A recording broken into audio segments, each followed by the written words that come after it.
Alrighty, welcome. Just a real quick question. Can y'all hear me? We're having some technical difficulties. All So right. So if you can say something in the chat that you can actually in fact hear me, that would be great.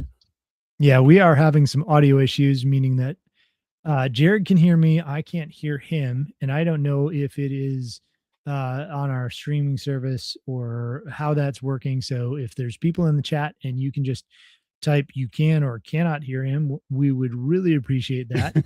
Um, so Jared, if you're gonna, when you give your little spiel about what you've brought, Yeah. hopefully we can hear you. But tonight we're going to be talking about the sixth principle in David Holmgren's 12 permaculture principles, Right. and it's about producing no waste. Oh, okay, all right. Sweet. So it's probably on my end then that I can't. That's all good. It's all good. We Well, adapted and overcome. I'm just calling him on my phone and yeah, we went low tech, kind of. right. So good. I'm glad everybody can hear him. So, anyways, we're going to be covering David Holmgren's sixth principle of 12 principles about producing no waste and the idea of what that actually means, because it's more than just, don't have a bunch of trash or, don't have to take out a bunch of waste to the dump or whatever. There's Right. a lot more to it, and it gets a lot more nuanced. So, anyways, with that, Jared, while people are kind of rolling in here, do you want to tell people what you brought to show and tell today? Sure. I was racking my brain. I was like, okay, what can I bring that will really kind of feeds in onto this subject? I really don't have a lot because we're talking about waste and I'm like, I don't have a product that really does. So I picked what I'm currently wearing today, which are proper brand apparel. So I've got proper jeans on. They're just a good, solid jean. Like if you're working in any kind of industry where you need to be water repellent, rip stop, have like actual belt loops that can actually handle some significant force. It's got built-in sticky, so if you tuck in your shirt, it doesn't just ride up and slip out real easy. Elastic bands in it. Then my favorite thing, they actually put a secondary pocket in the knee so you can put a insert in and have a knee pad that doesn't require the thigh strap. I hate those thigh straps. So anyway, that's my thing. So proper jeans are fantastic and you should come by the shop and buy some. Awesome. Yeah, just looking at those belt loops, I'm like, yeah, those are way better than my typical jean belt loops. Right. Yep, absolutely. Heck yeah. So as far as waste is concerned, let's define it, right? Yeah. Like, what are we trying not to waste, or what is the potential waste that we could be dealing with? So Yeah, sure. one of the ways this is different than what people might initially think of is wasted time. Ooh. It's a waste. Yeah. Um, so for example, I've had a lot of newcomers with good intentions thinking they'll put their garden a long ways from the house because they'll get lots of steps in. You'll be so proud of me. I'm putting in my garden in my front yard, right outside the porch. That's awesome. And we're like, hey, this was our very first time we met Ryan. That was the first thing that he taught us was to put the garden close. And so there you go. Awesome. Yeah. And it's well-meaning people. There's nobody who's dumb or anything like that. It's just, but you can, if you do that, then you've wasted time getting to the garden with something else you can do. You'll get your steps in on the homestead if you set up your homestead right. But wasted time in going to that garden that you could be using somewhere else or putting in somewhere else and being much more efficient with. So sure. Another waste is water. Oh yeah, sure. Right. We shouldn't be. So, I think you and I might think of, plastic is waste, right? We get something in plastic packaging and it goes in the garbage, and then the garbage goes to the landfill, and it's a one-use thing. Or so much of our society is built around consumerism, as in we consume the thing and then it's done. That's all the further it goes. The one-time use kind of stuff, and even the multi-use, but doesn't really last. Yeah. I mean, the TV that I'm using as my monitor here is intended to last for 2 years.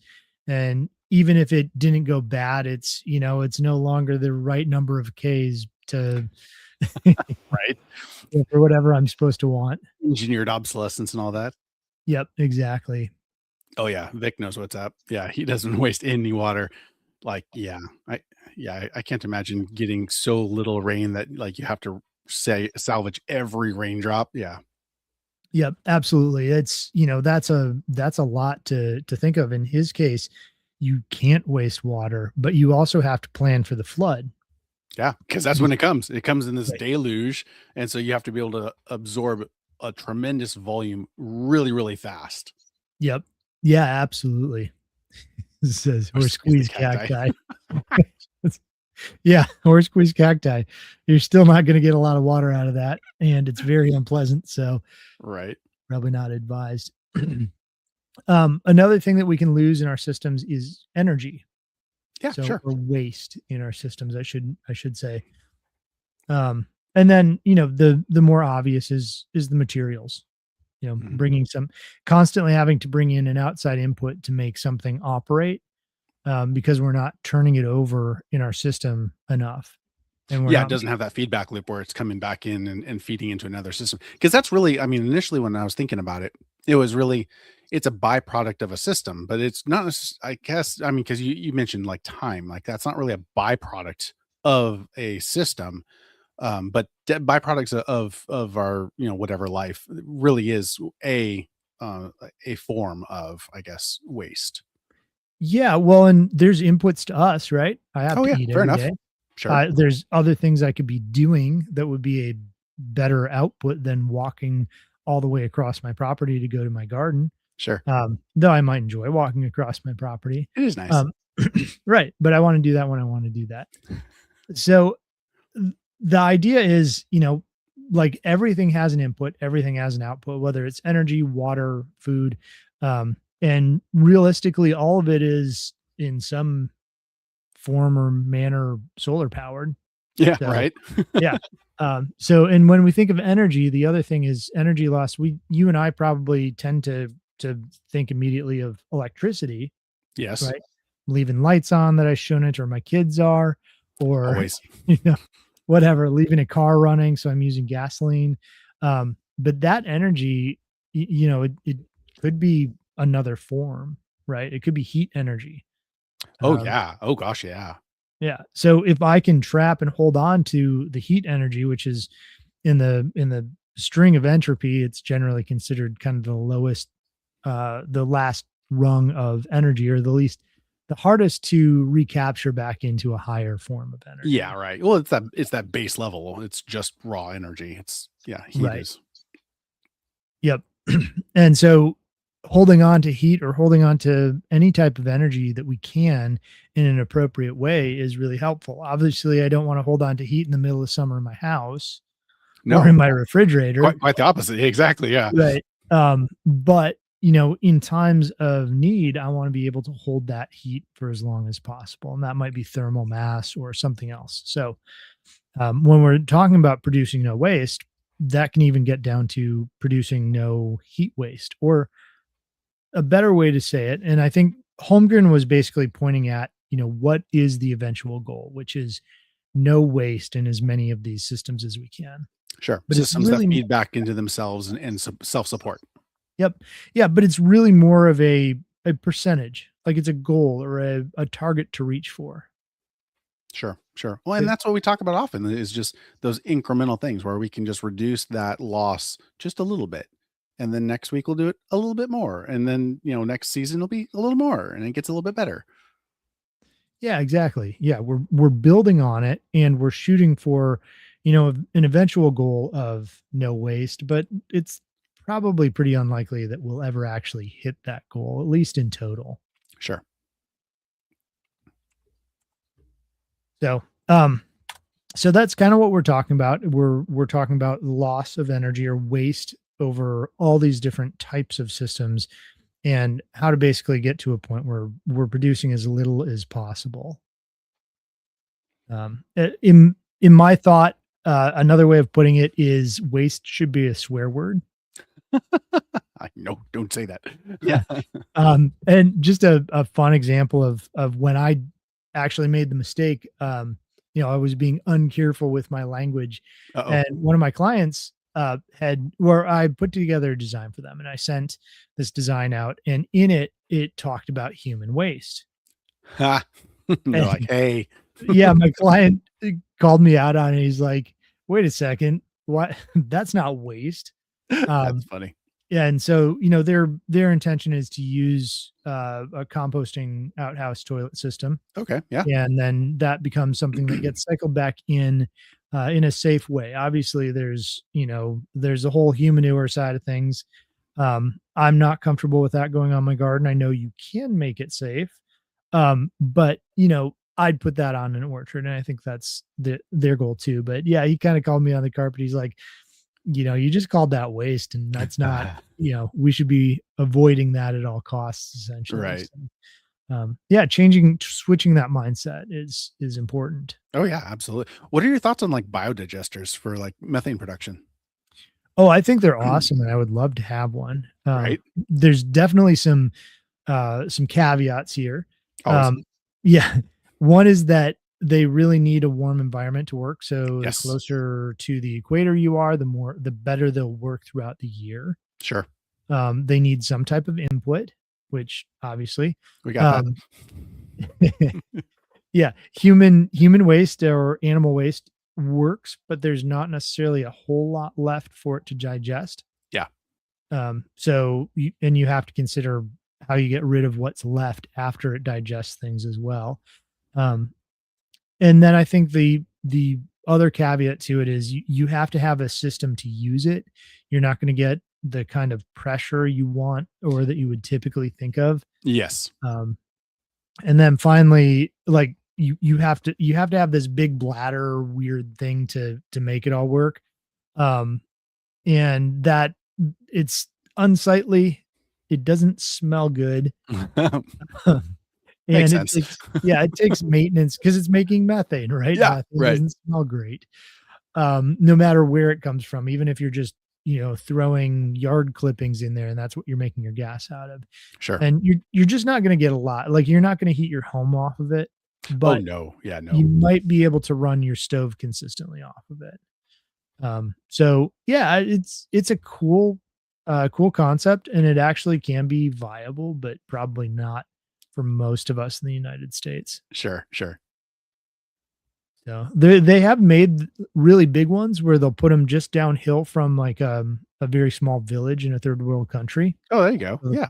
put a bladder there, and so everything runs down. It becomes like the city septic system or sewer system, and Slash then biogas. Yeah. yeah, and then it creates enough gas for people to do cook rice or whatever. Right? That's probably racist or something. I don't know. But Rice is the number one produced, yeah, it's like, no, it's not. you know, It shouldn't be. uh, cook whatever they're cooking for the day on their stoves, and it works pretty well in those cases. But it has a decent cost in initial install Oh, yeah.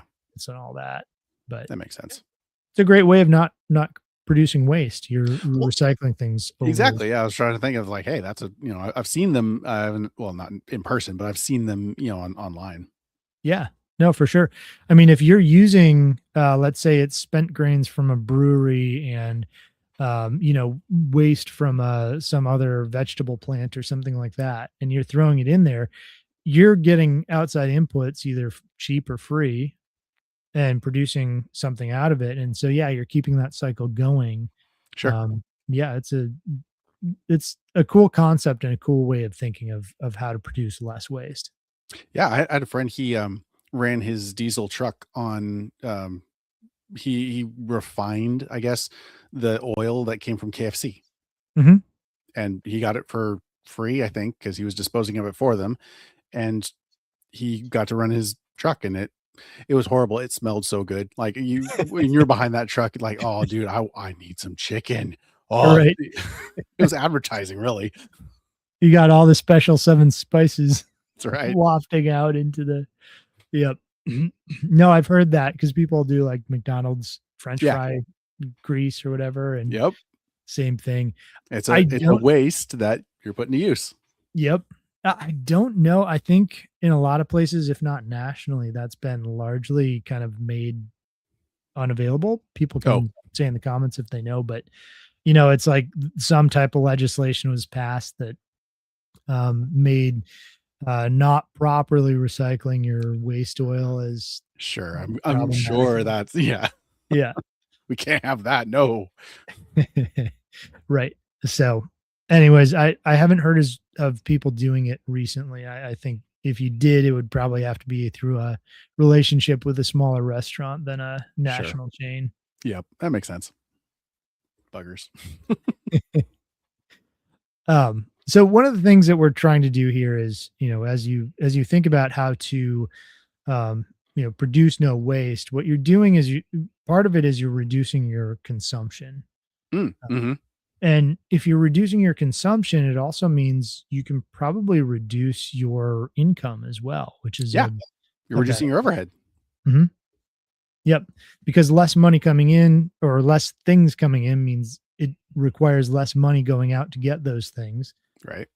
So you know, reducing your cost helps keep that system closed, a more of a closed loop.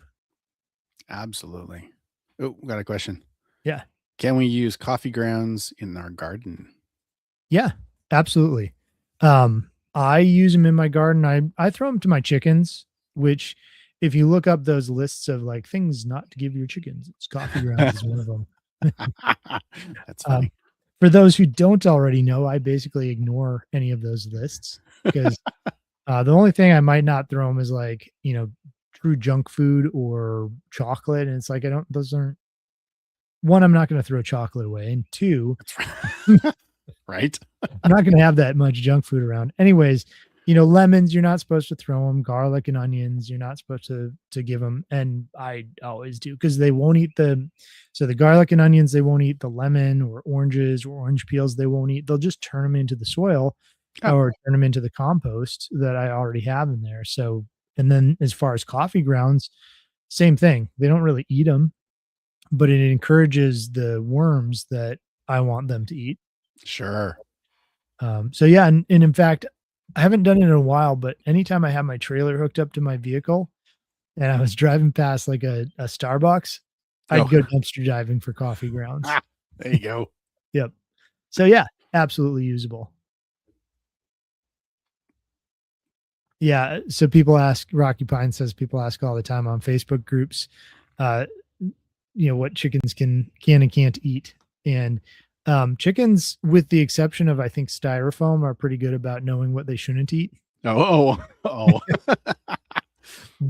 They are fiends for styrofoam. That's funny. Wonder why. Yeah, I don't know.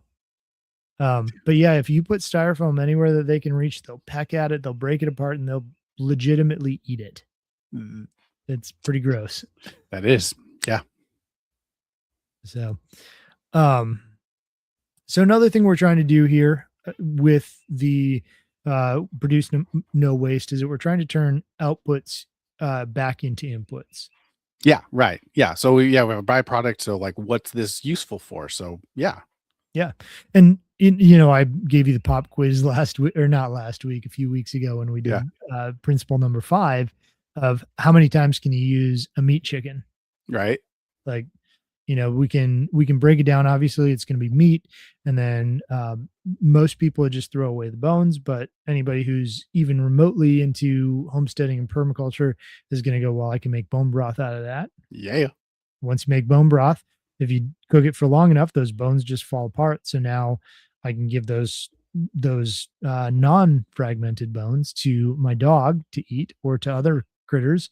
Hmm. And then whatever was left when I process it, the guts and things, those could go to a pig. Those could go in the ground for fertility. They could go in a black soldier fly bin. Yeah. And so now we've got higher fertility in our soil, and that just kind of builds on itself. So yeah, basically we're thinking about things that are outputs in our system, and we're actually going to figure out how to turn those back into inputs or how to make adjustments to our system so that we don't have so many outputs, or you know, we can turn things into inputs. Yeah, absolutely. Yeah, dried bones, bone meal for the garden, absolutely, if your garden needs it. You can also make biochar out of bones. Oh yeah, sure. Yep. Yeah, it makes excellent biochar because of the structure, the physical structure of the bones. It does very Because of well. its kind of porous nature. Mhm. Sure. Yeah. So it's already got that porous nature. So you get even more surface area, accessible surface area than you would with biochar from a tree. Sure. Yeah, because that cellulose is fairly close and not as open. That makes sense. Yep. Yeah, and this is kind of redundant, but we're building systems that have loops instead of dead ends. Yeah. So, anything that goes on my trailer and then goes off to the dump is an unfortunate dead end, right? Right. And I've brought things onto my property that I probably shouldn't have picked up because I got them for free or whatever. Sometimes those things go to the dump. They're gonna go there anyways, so I don't feel too bad about that. But, over time, and this is kinda where everybody's mind probably initially goes when they think of produce no waste, is over time, I really wanna see less trash bags going into the dump. Oh yeah. Oh gosh, yes. So, and that could be because I'm being more efficient, or it could be because I'm buying less consumables. Um, Both. yeah, both. So, and there's even people who've figured out how to take plastic bags and essentially turn them back into petroleum. Mhm. Oh yeah, I mean, like, gosh, you can take a 2-liter bottle and strip it down into basically 3D printable, filament. Yeah. Um, that's awesome. Yep. Yeah. I mean, there really are infinite uses for the things that we have, and obviously our time becomes a factor here. But as we start to realize that there's things that we could break down into the next step, and it's not really worth it, is there a way of avoiding those things in the first place? Sure, sure.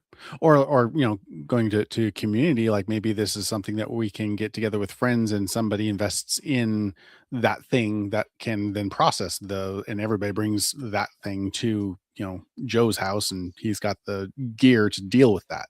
Right. Yeah, I mean, that's a sawmill is probably a good example of that, right? Sure. Yeah. If somebody's got a sawmill, everybody in the community doesn't need to build one or have one, buy one. Um, it could even be a mobile sawmill, and now we're trading with Jim for sawed lumber, and Right. maybe he gets half the lumber he saws for us, or whatever our arrangement is. Yeah, sure. So, I think I think people get this, but our modern systems are really built around disposal, planned Yes. obsolescence, um, consumerism. So, um, Jared, do you have any favorite examples of planned obsolescence? Light bulbs, Light bulbs. tires, Yeah, tires. Yeah, I mean, electronics. It's yeah. all. I used to work for a cable company. I was Yeah. doing, repair and maintenance, but I started out as a technician doing in-house installs and repairs. And I started running across this modem made by RCA Yeah. for internet, and it just they kept not working. And you'd have to like reset them and turn, pull the power plug them back Yeah. in. They seemed Did you try fine for a turning it off while. and on again? Yeah, right. Um, But then I started doing some digging, and there was these other people who had started looking into it, and it turns out that RCA had put a corrosive, it was like a heat gelatin or a heat paste on, but it Oh. was intentionally corrosive, knowingly corrosive, and it would corrode over time and eat through the components after the warranty was gone.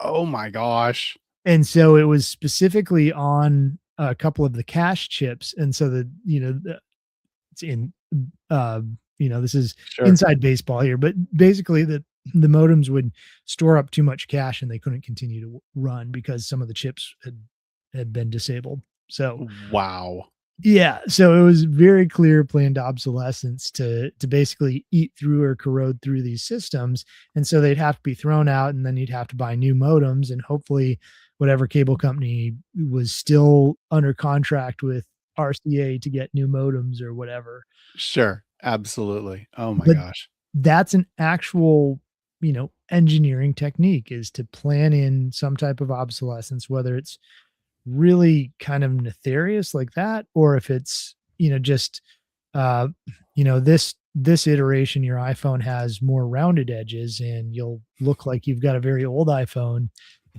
You don't get the new one, or Right. I don't know. It doesn't get the updates anymore, or whatever, or the Or updates the slow updates down. break it. Yeah. Yeah. Yep. And yes, Vic, that was absolutely an IT crowd reference. I am a nerd. Come on. Yeah. But that's, that's built into Mhm. not just products like that I can point to, but into the way our society functions. You know, it's Yes.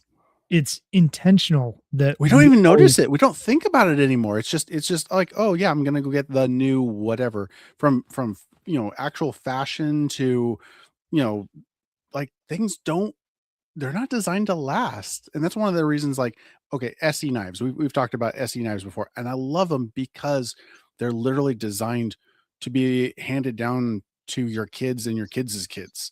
Yeah, They're absolutely. built to last, which most things just they aren't designed to last anymore. Yeah. Well, that's the tie-in back to your pants, right? That's right. Is that you've got something that's designed to actually you pay a little bit more, but it's designed to last. It's designed to be comfortable for a long time. It's Yeah. designed to be useful over a long period of time rather than, tearing in a specific spot so you have to go get new ones. Right. Yeah, because you always have those failure points. You always have the knee that blows out, or the groin that rips out, or whatever. And it's like it would take very little to reinforce that one particular area, and it wouldn't be an issue. But then they wouldn't have those recursive sales. And Right. so, like from a retail standpoint, like I get that, except that I don't, because as from the libertarian standpoint, I'm like, don't do that to me. Right. I will spend a lot more money buying the better product that doesn't do that. Right. Well, and you always see, so one of the big signs to me to stop buying a product that I used to like is when they start running commercials all over the place. Oh yes. And the reason is it's almost always that some private equity has bought them out, and now they're running commercials everywhere to grow the brand, but they're inevitably going to look for cost cutting measures and um and ways to move more product. And one of the ways to move more product is to take a product that had a really good reputation and then use that reputation to sell a bunch of product, but that product is lower quality, and so it breaks, and so people buy more before they catch on to it. Oh yeah. I mean, we've seen that with Toyota. We've seen that with Kawasaki. We've seen that. I coming from the automotive industry, but like, oh yeah, absolutely. It's either quality or quantity. So you go to the grocery store and like now with 30% more than our other one that we created that was extra big, so that we could say that this one's 30% more. Like Right. what? Like you open up a box and it's halfway filled. Like why? Let's shrinkflation. Where like we can charge the same amount and give you half as much. Right. Yeah, exactly. No, or let's say something you'd normally see in the store, Burt's Bees, or Yes. right. It's like it used to be a great product made out of great ingredients, and Then they sold out. then they sold out, and then over time, actually fairly quickly, really, it started becoming the same crap that's in everything else with a nicer looking package. Yeah.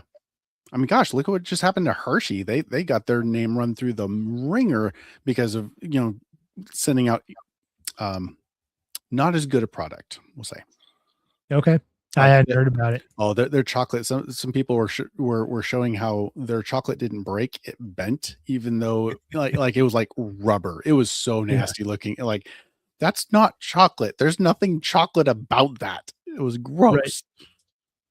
They're like, never Yep. mind, never mind. We'll go back to the original recipe. Is that like what was it, Cracker Barrel? Yes, yes. Yeah, they're revamped and they're like, "Oh yeah, we're gonna clean this all up and we got this new logo. Never mind, we won't do that, we promise." Even though the food's a lot worse than it used to be. Dude, right?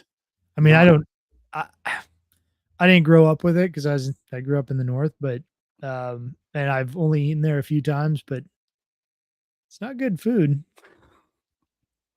Not anymore, at least. right. Supposedly it was at one point, Yeah, or at least that's decent. That's all the places. Like, I go out to eat now, and there's a couple places that are still good. Um, but for the most of it, it's not worth the money. It's not worth the calories. Yeah, absolutely. So, one of the other things about this principle that I kind of wanted to talk about is because this ties back to your business, and your business name is resilience or Yay. resiliency. Um, and that's really what all of these principles do. They build resiliency, but this one particularly does it because as you increase the number of times something turns in your system on your property, you decrease the reliance on something outside of that system for the input.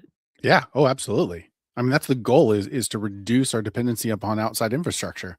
And the more you can do with what you've got on your own land, that yeah, that's going to make you more, able to cope with anything. Yep. Vic's talking about getting a hamburger for the first time or Big Mac for the first time in 20 years. It was amazingly horrible. I can't Yeah. think of the last time I had a Big Mac, and I'm not surprised. So Megan doesn't watch this, so I shouldn't get in trouble. I don't think nobody tell on me. Um, this was like, I think it was like 15 years ago. Okay. We'd already started eating pretty well. And like a couple years into eating well, she goes, I really want to, what was it? She really liked the chicken sandwiches at McDonald's. Oh, yeah. I'm like, I think this is a bad idea, but okay, whatever. We'll go Uh-oh. get you. I'll humor you. And we got it. And she ate like half of it. And she's like, this is disgusting. I don't know why I ever liked this. When we But don't know any better, when we're so used to the way things taste, it's just the way it is. And so that's what we're used to. And until you see something better, until you taste something, experience something that's pure and clean and real, you won't know the difference. yeah, and our bodies get used to synthetic. They Like absolutely do. our brains adjust to the synthetic. Mhm. Um, and And in a so lot of ways, they engineer it, not to go total conspiracy, but they actually engineer it to um, go to those centers of our brain and go, this is good, that mhm. you want this, you desire this thing. It just an area of your brain that you would never ever be able to with natural foods, because and it's literally engineered to drive us to want it. Yeah. Well, an easy example of that, there's a name for that you're talking about. There's like a really specific name, Mhm. and I can't remember it, but the food scientists have a name for the pleasurable combination, basically of fats, carbs, and Yeah, sugars, right. um, and the balance of them. But the thing is, nature holds on to its fats very, very carefully. Like it's you try to go squeeze some fat out of out of a Anything. feed. Yeah. You're not going to squeeze fat, right? Like it holds on to its fats very carefully. Um, and animals will, that store up fat will hold on to that fat. And obviously we can get that a lot more readily. But in nature, if we're just living off the land, if we're living in a natural setting, fat is kind of hard to get. And basically, our body is programmed to eat as much of it as it can if it Yeah. has access to it. Right. And that's not a problem if you're eating animal products, but it is a problem if you're eating plant products because, until recently, we didn't have the chemical and physical ability to extract massive amounts of fats out of plants. Right. Um, so, anyways, yeah, it's our brains are basically like in the spring, if we've got a bunch of berries and we go and eat them and we put on a few pounds and we have a little bit of fat on our body going into the winter, that's perfect. Yes. Yep. If we eat a whole bunch of sugars in the fall and put on a little extra fat, well, our body has reserve for later. It's great. If we're eating a ton of fat and a ton of sugar and a ton of whatever else, Mhm. um, that becomes really problematic because we never give our body a break from that Yes. that basically putting on portion of the season. Well, and yeah, that's something that we, because of our consumeristic mindset, and we're not used to the cycles. We're not used to the seasons. Like, oh, Mhm. this is the season that we get this. We're I can go to the store right now and get kiwi. I can go to the store right now and get things that should not be available at all. And I Right. have been Much able less the to season. all winter long, like grapes. You should not have fresh grapes in the middle of winter. Right. That means that they came from a long way away. Because we're able to consume all of these fats, and we're in and not able to put on and then burn off and then put on and burn off. That's the way our bodies are designed to go, is in these cycles, and we're completely defeating that by having this availability 24/7. Right. Yeah, I mean, the only cultures that would have been able to eat vegetarian Yeah. would have been, like, basically equatorial Yep. cultures or cultures very close to the equator. Um, we can't grow yams all year round here, Right. right? And we can't really store, with the exception of canning, which is a pretty modern invention, and to a lesser extent, fermentation, we really can't store things all that long. Nope. And so meat and meat derivatives would have been animal fats and proteins would have been most of what we would have had over the winter seasons Mhm. in temperate climates. And that's really what we're designed to consume, is Right. proteins and fats. Yeah. Well, and okay, so Vic has Yeah. an interesting point, and I'm Yes. I'm gonna riff on that a little bit as well. I gotta try not to get myself kicked off YouTube on this one, be a little cryptic about it. But so Vic is saying, or Rocky Pines is saying, the nicotine scientists, in quotes, were recruited into the food industry and to help understand the addictive nature and basically program that into things. Right. And that is absolutely true. Um, and the cigarette companies started buying food companies. So the way they Yes, were they did. being, yeah. So Philip Morris went from cigarettes to, didn't they buy out, was it Nabisco or something? It was one of those, yeah. Yeah, they bought out a whole bunch of food companies. Yeah. Anyways, the other side of this is, how do I say this and not get banned? The N word that, no, that doesn't work. The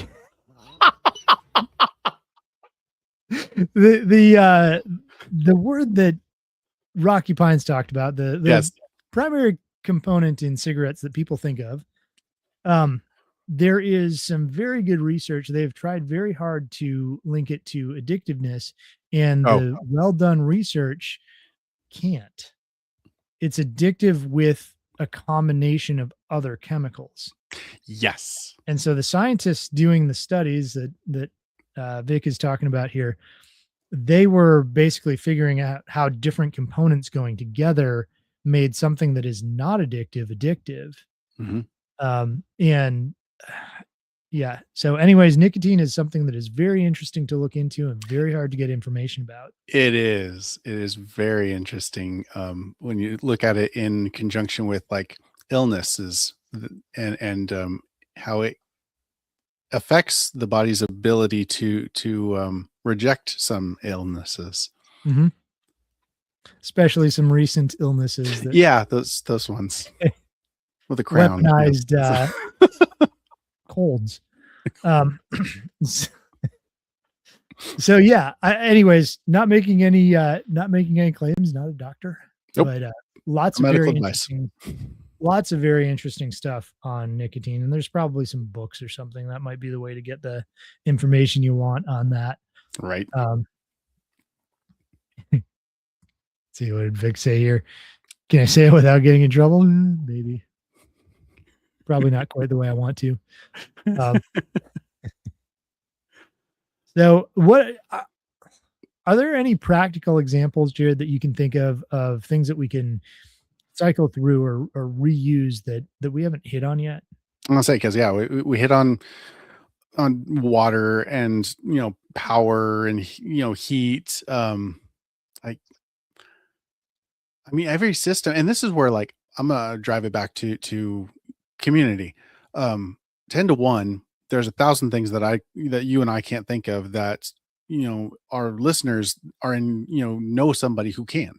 So, like, get together with your friends and talk about, what it is that you're struggling to get rid of, and see if that's something that feeds into something that somebody else needs more of. Yeah. Um, because there's a lot more knowledge out there than between the two of us. I mean, Yeah, we're just trying to get your wheels turning. yeah, But exactly. knowledge, that's an interesting thing you point out because I didn't think of this when putting the notes together, but knowledge is something else that could be wasted. Oh yeah. Yeah. In That's a really good community, one, and in community, that's the perfect opportunity for that knowledge to spread, flourish. Yeah, oh yeah, that's a really good one. I like yeah. that. So I could sit here on this podcast and tell everybody how to make biochar or how I make biochar, right? And most of you would probably just turn the live stream off because it'd be too boring. Um, but for those who stayed, you might get something out of it, but you'd have to go out and try it and do some trial and error and try to figure it out. Well, if I had a night at my house where we're going to do a bonfire, maybe have a couple of beers or something, Right? and make some biochar, well, now you get the hands-on. Now we get time together. Now you can share your knowledge with me. Um, now maybe somebody like Jared can come along and go, hey, dummy, you could do this. You could starve it of oxygen in a better way, or whatever the thing might be. And so not only can we build, but the knowledge that I have isn't getting wasted. The knowledge that Jared has isn't getting wasted. The knowledge that Vic or Wraitha have isn't getting wasted. And I think that's something, especially as I think of like, parents and grandparents and other people who, maybe can't get out there and broad fork your garden with you as well as they once could. Sure. Um, they've got a huge wealth of wisdom and knowledge that is going to get wasted if we don't ask the questions. Yeah, I mean, that's the Foxfire books, right? Mhm. And yeah, I was actually, yeah, I'm glad you brought that up because, like, in my mind, that is the perfect opportunity to pass that on to the next generation. Like, that's like, I can't tell you how excited my son would be to, sit around a campfire and learn stuff and talk about stuff. That would be great for him. Right. Yeah, and I think there's something about, our history as people that sat around a campfire Yeah, that I mean, it was always, verbal, stories and communication. And so I've got, quite a few Mennonite friends because of where we live. And dude, their dinner time is a wild thing. It will take like 2 hours because that's the time that they get to sit around and share and talk. And that's their version of social media, really. yeah, And how wonderful is that? that's awesome. Yeah, I mean, I think we forget how much we lose in not having dinner as a family, in, you know, in just the simple things that might take up our time that we choose to live in. I mean, gosh, the number of people that I know who basically spend their entire day running their kids around to different activities and events, many of them with the excuse of, well, it's the only time I get to myself because they, I don't know, run to Starbucks in the middle of it. Sure. Like, well, maybe you should schedule yourself differently because none of the time that they get that's not for themselves or to themselves or whatever is spent, I don't know, stressing about one thing or another or getting their kids ready for the next thing. Right. It's, it's just, it's a waste. It's a waste of time. It Um, is. Well, and like I think I want to say it was John Lovell. I think it was John. He was talking about that, about, the busyness of life. And he's like, your kids, the most important thing that they can have in their life isn't a plethora of activities and events and things, is knowing that their mom and their dad love each other. mhm. And so when we are so busy that we remove that opportunity for them to see us loving on each other and being there for each other and communing with each other, we're stripping them of the thing that they actually truly actually need, is Yeah. to see that. Yeah, they need that pattern to bring into their lives as adults as well. Mhm. Yeah, so incredibly valuable that it's hard to even express. And now we're talking about wasting the next generation's life Yeah. by not just getting our priorities in order. Yeah, and how difficult is it for them to recover that? How many generations does it take for them to get back to a place of stability and back to that place of what masculinity and femininity actually is and how this actually supposed to look and Yeah. function? Well, and they're going, if they're not given that as an example, if they're not talked to about those things, it could be generations before somebody goes, "Wait a second, I think we're being lied to." Yes, which And is that I think pushes. about where we're at right now. Yeah, right. Yeah, and I think there's fortunately, we've got at least some amount of fourth turning, wave of going, "Wait a second, I think we've been lied to, and all the things that we told were oppressive were actually not oppressive, and all the things we were told were liberating were actually oppressive." And yeah, I'm glad to see some of that taking off, but it's not taking off at all like it needs to. Oh yeah. Well, and that's what this is about is about having these conversations and hopefully stirring the pot a little bit. Yeah, because now we're coming back to wasting time, but not just our children. Now we're looking at entire generations of children. Yeah. And it might feel like we're a drop in the ocean as far as what we can do about that, but um, the number of people that we've gotten to connect with, that you and I have gotten to be a part of their lives in some way, and them in ours, just in our little area, and the community, the way it's growing. And I can have somebody come to me and I can go, "Yeah, you know what? Here's 5 other people who I think you'd really get along with, who are doing things you'd be interested in, Right.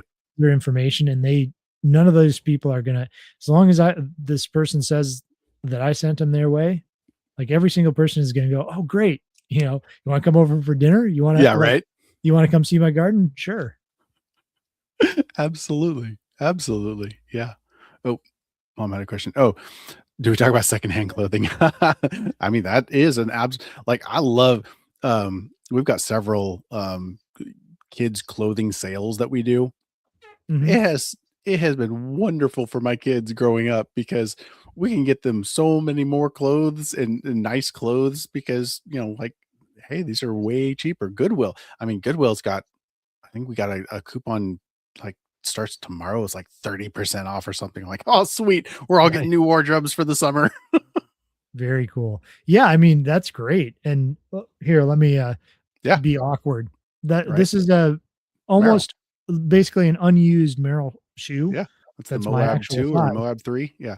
Uh, Actually, I don't know. Got the Vibram sole and all Okay, that. nice. That's a great shoe. Yeah, really nice shoe. I got it for $9 at Goodwill, basically unused, and I Great. got 2 other pairs of basically the same thing, but in different colors. Awesome. Yeah, and so I don't think I've paid full price for a pair of, like, good boots, hiking boots, in, like, 5 or 6 years, if Mhm. not more. So yeah, taking somebody else's waste stream because they're being careless with their time, money, materials, and Well, okay, so, my nephew, poor kid, he has grown probably 6 inches in the last 4 months, and oh, so my cousin, she keeps going and buying him all new clothes, and then yeah, he outgrows them, and he buys him new clothes, and he outgrows so my son has inherited a ton of clothes yeah, because, well, Ryder outgrew everything, so here you go. I was like, "Dude, this is amazing," and we do there's several families in the church that we are like, "Hey, my kid outgrew this. Here you go." mhm, Bring entire like plastic bags just filled. I'm like, here, enjoy. yeah. Well, then once your kids are done with him, if they haven't totally destroyed him, Right. Which my son will. yeah, That's the end of the line. He is not the closed loop. He is the end of a line. yeah. At least he's getting good use out of them. Oh yeah. Oh, it's funny. Is there okay? So we kind of got off topic. So practical examples. Are there any other practical examples? Yeah, I obviously there's a lot. we've got food waste scraps and things. We can turn that in. If you look at the cover of today's video, it's showing biochar and how that can feed back to compost, and the compost feeds the garden, and the compost feeds the orchard, and and that in turn feeds the chickens in another sense, and the chickens can turn the compost, and so all these systems tie together, and that's the function stacking we talked about before. But it also helps create this closed loop. Um, so I think one of the things is when we talk about function stacking, or integrating rather than segregating, was the way Holmgren put it. Um, this idea of produce no waste is kind of like, once we've figured out function stacking and how to bring things full cycle and how to tie systems together, then we're going to look at it in with this parameter of produce no waste and go, where are we producing waste in this system that we just designed? Uh, Hmm. so I've got it stacked. I've got all these things working together, all these things kind of making this great spider web of resilience on my property, and doing things in a way that makes sense. But then I'm going to look at and go, where are there still holes in my bucket? My bucket now has the bottom on it, but where are some holes so I'm not constantly refilling, and Sure. I'm plugging those spots. And So ideally, go ahead. if you were if you were looking at that system, do you look at it from am I continuously having to feed in, or are you looking at these are the things that are coming out, these are the open ended outputs, I guess. It can really be both, but Okay. if you're conscious of either, so you can have inputs, and you might need inputs to get the system off the ground. Yes. Maybe that's fine. That's always going to be the case. You're always going to need some kind of input, especially early on. And realistically, like for me, it's not worth growing enough of my own grain and then milling it and everything else to take care of my chickens. Sure. I'll outsource that to somebody, and it becomes an input. But what I want to know is that input that I'm bringing into my property leaving too quickly, or Oh being yeah. used inefficiently on the way? Yeah, you got rats coming in and eating pilfering it, or Yep. it's going and molding before you can actually consume it, or okay, yeah, sure. Yep. So yeah, that's a great question, because you can look at it both ways. But sometimes when you're looking at the inputs, looking at the inputs, you're more bringing up the question of, how do I reduce these, as opposed to, is there waste in it? Because seeing the waste is the end product. So what is, um, how are things leaving? How are things meeting their end? And Yeah, so that's where you're looking at it and going, is there anything left that I can legitimately call waste?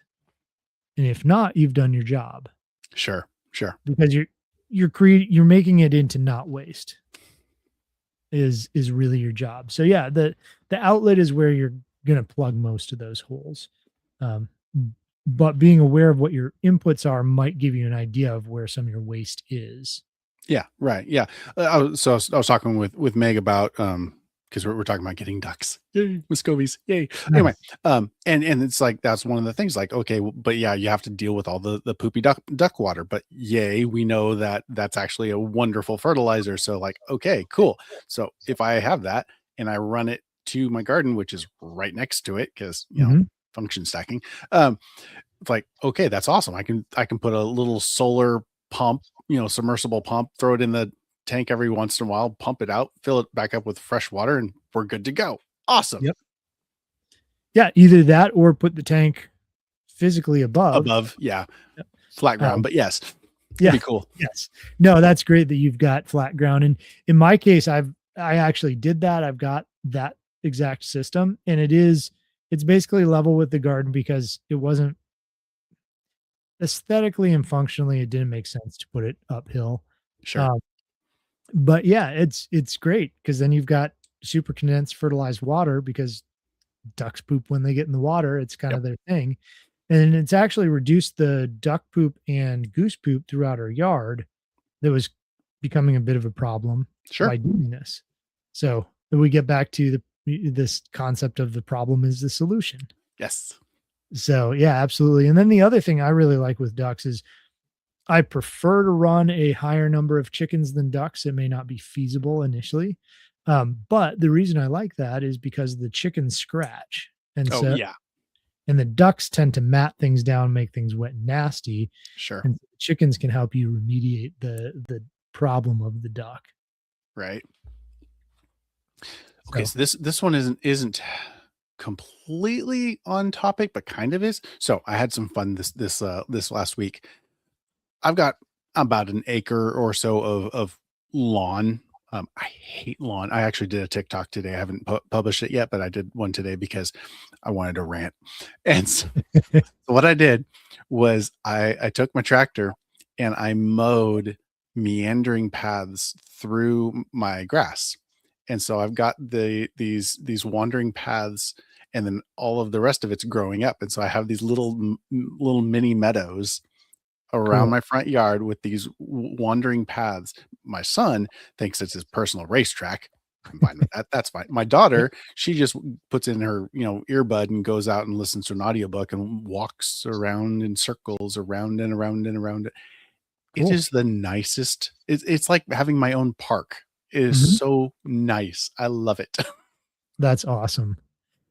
Yeah, similar situation at the demonstration site that I work at in Hartsville. Yeah, We had about two and a half, it feels like way more, but 2.5 acres that were totally overgrown. So I started bush hogging them because it was all brambles. It was blackberries and pear trees and all that. eh, So we've been mowing it for like 4+ years now to try to get rid of all that. And it's sure. finally pretty much taken. Um, and now it's grasses and back to prairie. And so the thought was, well, now instead of mowing it, let's put paths in and direct people where we want them to go. Yeah, And so now you have these paths all over the place that go to different things that are interesting, that are winding, that take you by wildflowers. It's just and show you things and kind of reveal as you walk through it. And it's like you said, it's like a park. It's so much more interesting to do that than just have a mowed lawn. yeah. Get And more that's what like resources. I hate lawns because to me they are a waste. Right. They're like yeah, they're just a waste. They're a waste of space. They're a waste of resources. They're always cut so there's nothing for the bees to land on and get pollen from. It's like it's a waste. Like I love it because every time I cut, the birds come down and the rabbits come jumping through, and it gives places for the critters to come and go through, and it's great. It's wonderful. My Yep. front yard is alive because it's not cut. Well, and our systems have been set up so that you have to cut it often enough or your mower won't work, right? Yeah, Like right. Yeah, bush hog, so you can make it work. Um, but yeah, it's set up, and this is more a matter of fact than I think some grand conspiracy. But once your grass gets too high, you really can't mow it with a regular mower, and you do need to cut it down periodically, or burn it down, or do or burn something it. Yeah, like that to knock it down so it doesn't success into a forest yeah, unless right. you want it to. So yeah, it's just another place where we're wasting gas. We're wasting our mower costs money, so we're wasting money. Which was our time, so we're wasting time, and we're mowing it, which also wastes time. And we're, it's just an It oil just change. adds up, it stacks on and it's the same thing when it's like back in California, I had a big old house. Well, big old houses take a bunch of heat to heat. It take a bunch of, cold air to cool. They take a bunch of stuff to fill. They cost a lot of money for all of that. A smaller house doesn't take as much to heat, doesn't take as much to cool, doesn't take it, doesn't take nearly as long to clean because there's not that much stuff. Like it's so much nicer. Yeah. Well, okay, so everybody knows that I'm a big fan of a couple of relatively modern, I consider them philosophers. I don't know if they'd be considered philosophers, but Yeah, yeah. one of them being Wendell Berry, and he has this quote that is, "Our economy's first principle is waste." Oh. Yes, it is. It Dang it. really is. The I'm all for probably what most people think of as capitalism, but the practical output of that, at least in our society, which I don't think is really capitalism anyways, but is waste, Yes. because waste means you have to buy new things. And waste means that the money is changing hands more, and that's how the Wheels keep on rulers that turning, you don't know rule you, right? is the Which more money changes hands. it doesn't have to be that way, because if every generation is bigger than the generation before, there's inherent growth, and there's going to be inherent need. And so there Mhm. is a place for that. We don't have to have obsolescence in order to do that. That absolutely exponentially increases the profitability. Right. Yeah, I mean, that's how profitability gets funneled to a, just a handful, is because every time money changes hands, every time these things happen, there's ways of skimming a little bit off the top Mhm. and getting that money in the first place. That um is it Catalan effect, the effect of money closer to the printing press, essentially. Oh, yeah. You pay less for it if you have that direct connection. Versus further down the chain. Yep. So yeah, anyways, our society, and what's his name? It was there's this common quote of um the geez, I'm forgetting it now, of course. But you show me the incentive, I'll show you the outcome. Oh, yes, right. Right. And the real incentive of our society is waste. So, or our economy for that matter, Yeah. Well, and unfortunately. that's really the pushback is, and it is hard, being a retail guy. Um, like, I want to sell people stuff, but I want to sell people stuff that's going to solve the problem, not that they have to come back and buy more of. Right. But that's a hard line to try and navigate, because do I stay in business if I, supply them with a thing that lasts forever? The Yeah. everlasting gobstopper. Like, it's a Yeah. hard one. Well, Yeah.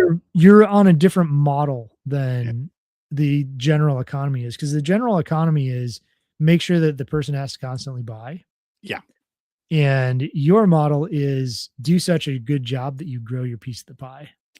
Right. There you go. I like it. So, so you're bringing in new people all the time, and then hopefully the people that you're working with are doing better because of the advice you gave them, the help you gave them, the thing you helped them purchase that maybe was, they're going to buy the what was Calvin's way of putting it in the podcast a couple weeks ago?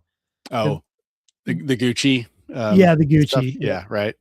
Rather than buying the Gucci version, you figure out what is the best value for the money, Yeah. and that's really what you do in your shop, and that leaves people with more disposable income, hopefully, to buy more best value for the money Yeah. products. I had a conversation with a fellow this last week about that very thing. Is like, it's like, hold on.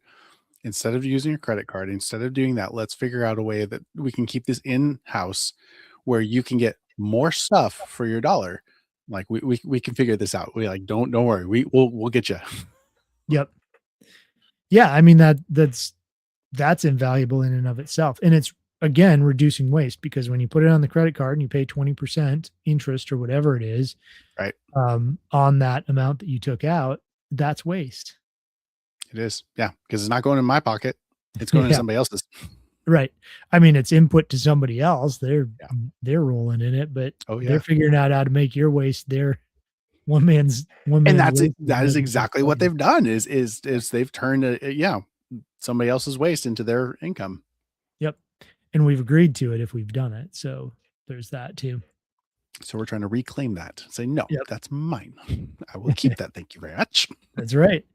So another philosopher, kind of modern philosopher that I really like, is Buckminster Fuller. Yeah. And his one of quote that I put down of his was that pollution is nothing but resources we have not harvested. Mm. Hmm. Sure. It's an accumulation of an output that isn't being utilized appropriately. So, Right. yeah, no, that makes sense. Like fluoride. Yeah. Yeah. Right. Yeah. We'll Sorry. find a use for it. There. Yeah. put it in the water supply. That's right. Um, the problem that what the solution to pollution is dilution. Yeah, right. Yeah. Yeah. That's like when they try to put the smog pumps onto vehicles. Like, oh yeah, we'll just pump more air into the exhaust. That way the parts per million are decreased. Like that does not change. That No. doesn't math. Your math is not mathing. No. Well, so in my understanding in the, various engineers that I know, like especially environmental engineers or civil engineers, they all know the quote, the solution to pollution is dilution. And so we're shifting from an engineering mindset, which is how do we make this thing work? Just like Right. engineering, generally speaking, you engineer a build site or a city block or whatever to evacuate water as quickly as possible. You Sure. don't want floods, you don't Yeah. want whatever, but you get rid of it as Yeah. opposed to How do we how use do it? you how do you use it? How do you store it? How do you think about these things? And so with waste, in other words, pollution, we're doing the same thing. We're throwing out the engineering bathwater and and keeping and then thinking about how do we actually use the thing that's valuable. Um, maybe the engineering bathwater is valuable in, you know, I don't know, our garden. Maybe Yeah. it's polluted. I don't know. Anyways, I'm getting off on a bad metaphor here. But the the point is we're changing from a engineering how do we fix this one problem Mhm. to how do we make this a whole system that keeps feeding back to itself in a positive loop? Yeah, the holistic approach because okay, with the water runoff analogy, like in LA, they've got those big, gigantic concrete culverts to deal with it. Like, well, but why did the water get there in the first place? Because Mhm. it wasn't captured appropriately way, way further up the mountain. Okay, well, let's deal with it there instead of you have this huge accumulation and rapid accumulation that we have to just dump into the ocean. Like, that's stupid. Yep. Why would you do Sure that? is. One, and if you know, like if somebody were to use key lining principles, you could actually soak that water high up on that landscape, hydrate the entire landscape downhill from it. Yeah. And, the Bible in Isaiah talks about springs in the desert. Like, Yes. you can create that kind of stuff by making these simple changes. Interestingly, also in Isaiah, in a very I think it's like 42, but in a very similar or very near proximity, Mm, it lists off all these trees that are gonna start to grow in a specific order, with the springs in the desert and things. Turns right. out the trees are the order of succession Sure. from basically desert scrub brush up to highly productive, more intensive type trees. So it's That's very hilarious. interesting. Yeah, So sounds right. shows God's design in all of it, right? Right. That's funny. See what Vic has to say here. There's a water guy in Tucson who actually influenced the city. Yeah, I'm trying to remember his name to mandate water runoff into collection basins. Well, Um, that's awesome. yeah, yeah. I wish I could. Yeah, I can't remember, but he goes by. It's like guerrilla. He's doing guerrilla permaculture essentially. But yeah, he was taking a saw and cutting these slits in the edge of the sidewalk in the Okay. road, Yeah. and then water would run into that spot, and then he'd plant trees with mulch. And so the water would, it'd sit there for a day and then it just kind of Soak go in. down into that space. Sure. Yeah. Yeah, he did awesome work, got the whole city on board with it. But it was illegal when he first started doing it because he's using a big steel a saw, concrete saw, cutting the curb apart. Yeah, Stupid law. right. Yep. There's something about immoral laws and maybe even stupid laws depending Right. that should not be followed or should be broken. Um, yeah, do that as you will. I'm not a lawyer. That's right. Do with that as you will. Um, so yeah, I don't know. I think that kind of wraps up the Yeah. concept of produce no waste. What do you think?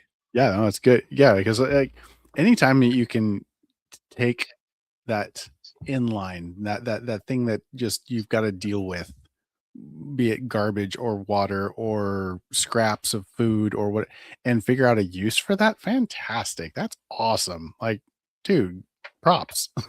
And that's why community is great because, like, I may not think of it, but you thought of it, and then you can, say, "Hey, guess what I did?" I'm like, "Dude, that's brilliant. I have that same problem." Uh, awesome. And that's where community is just the best. Yeah. No, absolutely.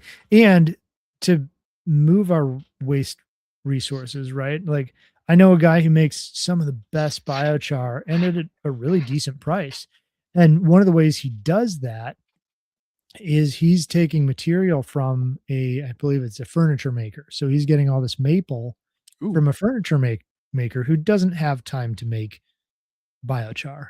sure. But he's giving it to this retired guy who's then taking that byproduct. So it's an output that would otherwise be a waste source. And maybe they could turn it, they could burn it and heat the shop or something in the winter. But Brad Lancaster, that's who's doing the Nice. water guy in Tucson. Right Um, on. yeah, look him up. He's pretty cool. So, anyways, yeah, I mean, community can be a place where we find inputs for us that were outputs or waste streams for somebody else, and vice versa. Absolutely. Oh, yeah. Yeah, I remember, okay, this is a funny one. So, like, I made chainmail. I like making chainmail. So my dad was an electrical contractor. I had lots Mm, of scrap wire. So I used his scrap wire and I turned it into copper rings that I then made into chainmail, and it was great. And so, like, you never know what these random bits, bobs, things that other people may have, and then the abilities of other people and how they can work together to create something awesome.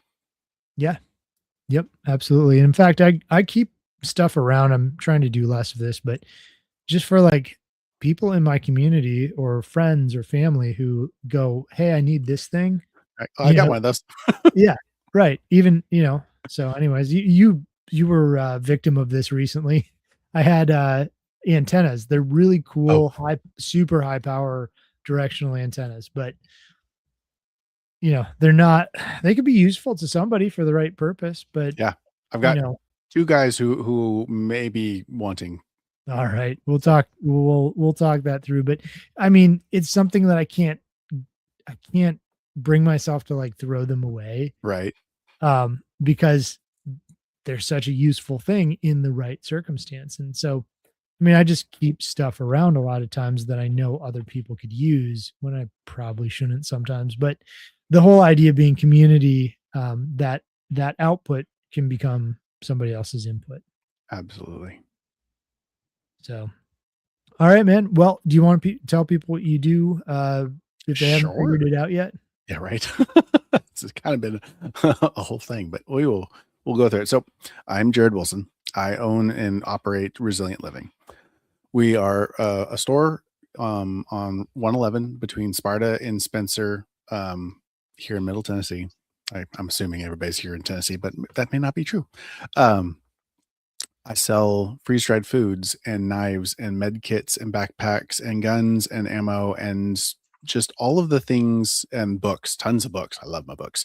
That help to develop self-resiliency so that you can thrive in an otherwise unhospitable environment that we find ourselves currently in. This world that is consumeristic and everything is designed to fail. And yeah, we are, oh, hey, there you go. Being all clever with your Zoom, yeah, your Yeah, map. for those So of you on the video, if you yeah, want yeah. to see where he's at, there's Resilient Living. Here's Cookeville, Tennessee.